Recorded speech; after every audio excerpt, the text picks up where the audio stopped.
Mae'r cwestiwn yma yn dweud ni bod 3 grym yn gweithredu ar gwrthrych. A mae A a B gyda ni'n glwm yn yr grymoedd yma a maen nhw'n gysonion. O wybod mae cyflymiad y gwrthrych yw 7i minus 3j, darganfyddwch gwerthoedd y cysonion A a B. A cyn bod ni yn wneud yna, mae eisiau ni edrych eto ar beth yw ddeddfau Newton. Achos ni'n mynd i ddefnyddio rai o ddeddfau Newton yma nawr. Felly mae'r deddf cynta Newton yn dweud ni bod pob gwrthrych yn parhau yn ddisymud neu mewn mudiad yn ddisymud neu mewn mudiad unffurf mewn llinell syth, oni bai bod grym yn gorfodi cyflwr hwnnw'n newid. Hynny yw, cyd-effaith y grym yn cadw fe'n llonydd neu bod e'n symud a dim cyflymiad. Ail deddf Newton yn dweud ni pan weithredu'r grym ar wrthrych, mae cyfran newid yn y momentwm mewn cyfranedd union ar grym. Mae hwnna'n rwyddach yn gweithio mas fel grym yn hafel i MA. Hwnna ni fel arfer yn defnyddio. Cyd-effaith y grym yn hafel i MA.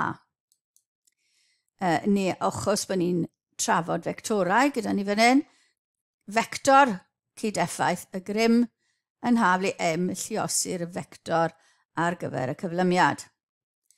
Y trydydd deddf yn dweud ni, mae gan pob gweithrediad adwaith sy'n hafal a dirgroes. Hynny yw, mae pob adwaith a gweithrediad a adwaith sy'n hafal a dirgroes.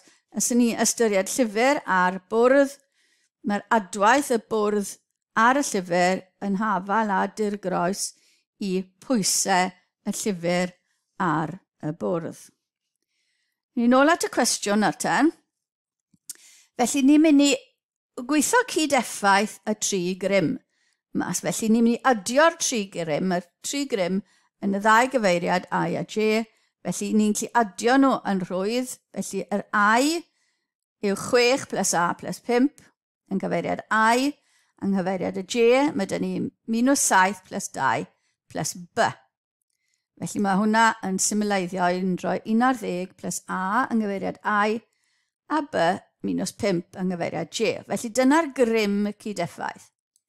Ni'n ddefnyddio ail deddf Newton nawr. Felly mae'r grym cyd-effaith yn hafel i'r mas sy'n gyson, sy'n 2 kg, lluosur cyflymiad. A ni wedi cael maint yn y gymaint vector ar gyfer y cyflymiad. Felly, ni'n gallu gosod y grym yn hafel i'r mas, lluosur cyflymiad. Tacluso y cyflymiad, mae 14i minus 6j. Nawr, mae y grym cyd-effaith yn hafal i 14i minus 6j. Mae hwnna'n golygu yn ynghyfeiriad I, mae rhaid bod yr 11 plus A yn hafal i'r 14. Felly mae'r cydran I fod yn hafal, sy'n gosod bod A yn hafal i 3. Yng nghyfeiriad J, mae rhaid bod y B minus 5 yn hafal i'r minus 6. Felly mae hwnna'n golygu bod B yn minus 1. Felly ni wedi dod ar draws atebion ar gyfer rhan A. Neu rhan B nawr, mae pedwerydd grym F4 yn cael ei weithredu ar y gwrthrych heb achosi iddo symud a chyflymder, gan achosi iddo symud a chyflymder cyson. Cyflymder cyson, dim cyflymiad. Darganfyddwch F4 gan roi eich ateb ar ffurf vector. Felly, sdim cyflymiad gyda ni, mae'r grymoedd i gyd yn cydbwyso. Felly, mae'r F, cyfanswm yr F, plus yr F4 yn mynd i fod yn hafal i 0.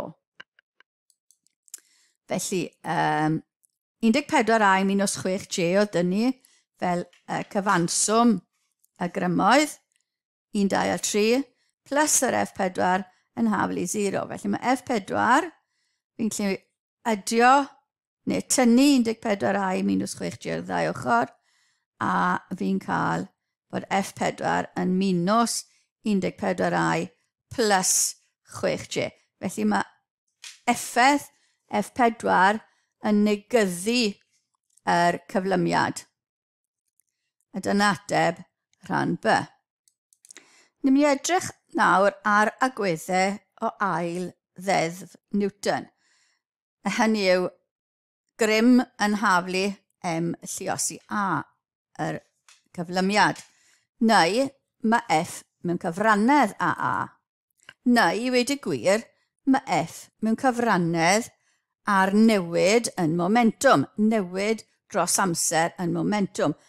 Momentwm chi'n dod ar draws yn math bellach neu yn ffiseg.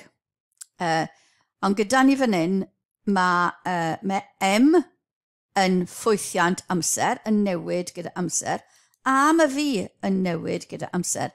Felly mae V yn ffwythiant amser hefyd. Ni'n mynd i ddefnyddio reol lluoswm i ddifferu'r momentwm hyn.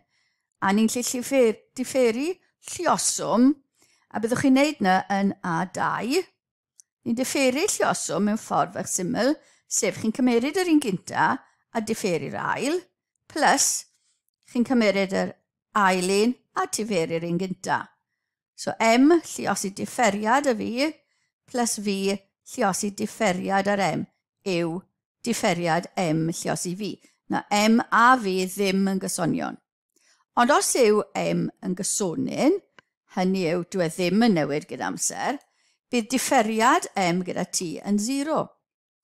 Hynny yw, bydd F nawr yn M dv dt plus 0, neu dv dt yn A.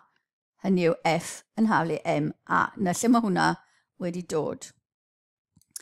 Os yw M ddim yn gysonyn, fel mae e yn rhan fwyaf o sefyllfaoedd, ni nôl yn F yn haflu M A plus V lluosi yr newid mewn mas, newid mewn mas gyda amser. Mae hwn ddim yn anodd i'w amgythred a'i weithredu, a mewn sefyllfaoedd go iawn bydd hyn yn mynd â ni peth o'r ffordd tuag at modelu bydde'n digwydd.